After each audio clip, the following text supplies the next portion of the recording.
Eusebio. He has been repeatedly called the biggest African footballer of all times. Outside of Africa, he is seen as the biggest Portuguese player of all times. In his native Mozambique, he is considered the shiniest football star the country has ever produced. But regardless of which country or continent can claim Eusebio as its own, one thing beyond any doubt is that the Black Panther has been one of the top figures in the sport's history, and one of the most entertaining to watch. Basic facts. Birth: 1945. Death: 2014. Country: Portugal. Position: striker.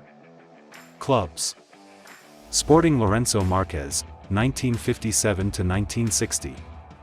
Benfica, 1960 to 1975. Rhode Island Oceaners, 1975. Boston Minutemen, 1975. Monterrey, 1975 to 1976. Beira-Mar, 1976 to 1977. Toronto Metros Croatia, 1976. Las Vegas Quicksilver, 1977. New Jersey Americans, 1977 to 1978. União de Tomar, 1977 to 1978. Buffalo Stallions, 1979 to 1980. Stats. Club football: 575 matches, 580 goals. National team: 64 matches, 41 goals. Early life. Eusebio da Silva Ferreira, as was his full name, was born in 1942, in Maputo, Mozambique, with the city being called Lourenço Marques back then, still under Portuguese colonial rule.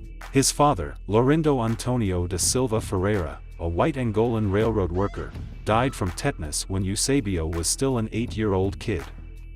It was up to his mother, Elisa Anasabini, a black Mozambican, to raise her 4 kids on her own. As a little boy, Eusebio didn't seem to mind too much the poverty he lived in, as long as he could play football with his friends, often while missing school. Barefoot, and using an improvised football, young Eusebio would spend hours at Mafalala's football field, a simple open space in the center of the neighborhood where he grew up.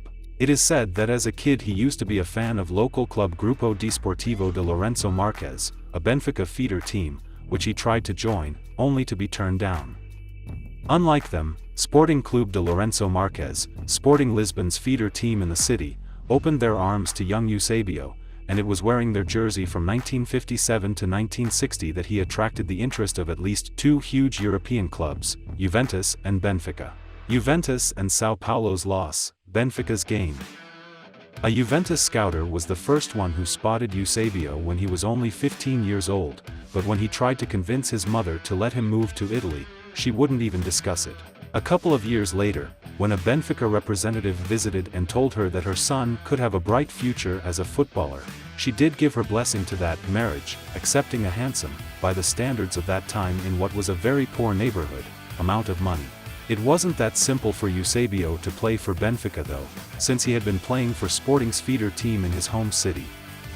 Benfica had to come up with a whole movie-like plan first to have him travel to Portugal, and then stay under the radar for several months, until the issue stopped attracting too much attention. According to reports, he was even given a code name, Ruth Malasso, which Benfica's people used, so as to attract as little attention as possible. It should be noted that before joining Benfica, Eusebio was offered to Brazilian side São Paulo, who missed the opportunity to acquire a player who would become a global football icon. Eusebio had been followed by an ex-Benfica player, Brazilian José Carlos Bauer, who let São Paulo know of his finding in Mozambique. After their refusal to pay the money needed, Bauer turned to Benfica, who, luckily for them, did not make the same mistake. A Panther leading the Eagles. Eusebio arrived in Portugal in December 1960, aged 18, but Benfica avoided registering him until May.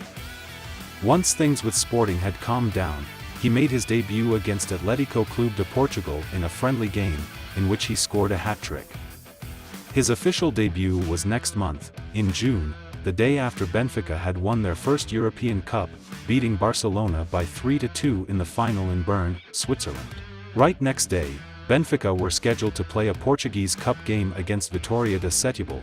The Portuguese Football Federation refused to change the date, so Benfica played with reserves. Eusebio scored again. Exactly a year later, aged 20, Eusebio not only was part of Benfica's first team, but he was one of the key figures in their 5-3 win in Amsterdam against Real Madrid, in their second successive European Cup triumph. Against Puskas's Madrid, Eusebio scored twice, the last 2 goals, making it clear that he had arrived for good.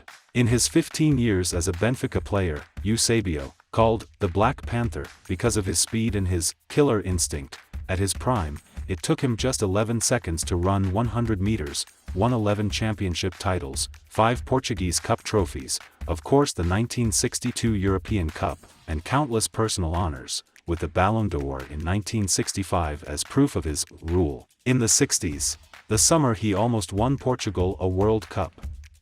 A year later, in England's World Cup finals in 1966, he led Portugal to the last 4, and finished as the competition's top scorer with 9 goals, where they fell to the hosts in extra time, in what was his best chance to go all the way and win a World Cup.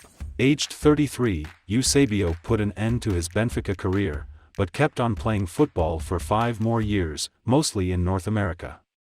The number of goals he scored for Benfica depends on which games someone takes into account.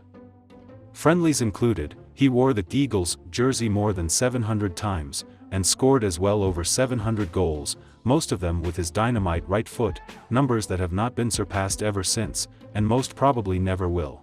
The Pantheon, a fitting, resting place for a football god.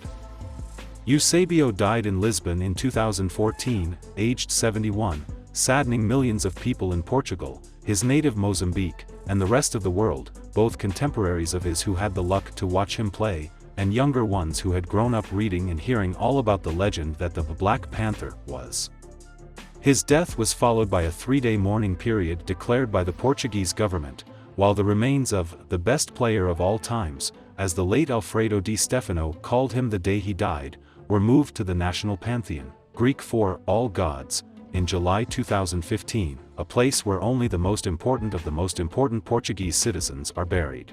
The irony of this is that it's a common secret that Eusebio faced racism as a black kid in his native Mozambique, and even at Benfica he is said to have been consistently discriminated against, earning less than his white teammates, something though, this whole racism chapter in his life/career, that he always avoided talking about in public.